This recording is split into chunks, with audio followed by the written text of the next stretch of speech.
get up tomorrow and go to work, how I'm going to be having to help fund county government. And I welcome your ideas, but realities are we're dealing with what we're dealing with every day.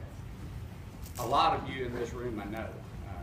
Native here, was raised in Great Creek, graduated from Lakeview, between business, church, public service, business, everything that comes along. I've known most of y'all. Again, I come from pretty humble upbringings. Recently, my mom passed away, which was the last of my parents. Thank you. That scared me a little bit there. But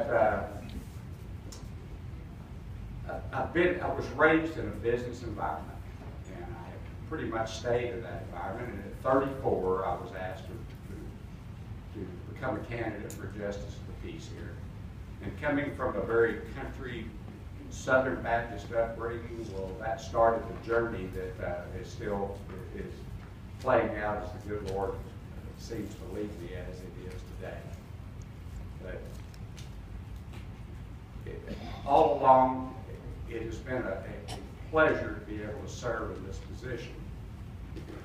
As 13 years at JP gave me more experience than probably that anyone in this room, and I see several of the JPs here today, and it's hard to express what we deal with in real life every day. And that's what I'm going to try to speak to you today a certain degree about. The county judge's position is somewhat limited. We're nothing more than an agent of the state. The county judge has one vote, much as a commissioner, but we seem to be held somewhat responsible to what goes on in this county. All of us are frustrated with what's happening in Washington. We have to deal with the things these candidates were speaking of today that are mandates and requirements from Washington as well as down on that state. We have to manage those in real time the best that we can with what we have. As you can tell, that there's a lot of dedicated public servants in San Angelo. I look around this room and see many of our elected officials here tonight, and the ones that aren't home to speak that are in contested races. We care about what happens with this county.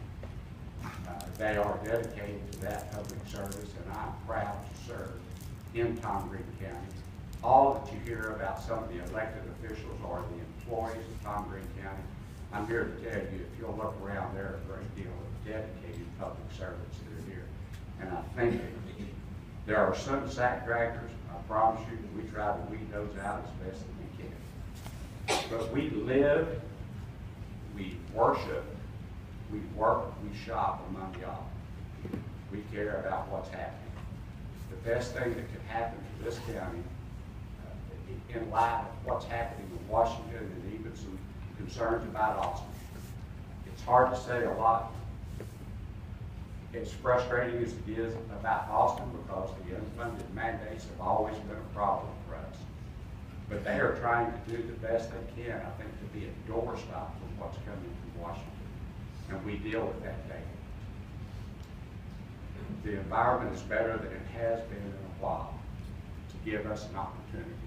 We are getting some education and some traffic dollars that are coming down in the form of a grant to try to help the situation that we have here.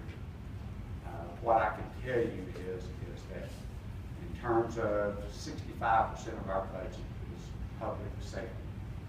That's the judicial system, the courts, and law enforcement. I have 13 years experience as a justice of the peace interacting with those people daily. Now I have nearly 9 years of dealing with the budgets. To be able to solve the biggest budget driver we have takes a united, collaborative effort. And we're working on that daily. I have that experience to be able to have that. I'm very conservative in nature, and I think the best chance we have of maintaining quality of life, the things that mean most to us, is to take care of our own house. I believe I'm dedicated, I'm qualified, and I'm committed to do that. And I appreciate the opportunity to speak to you. Thank you.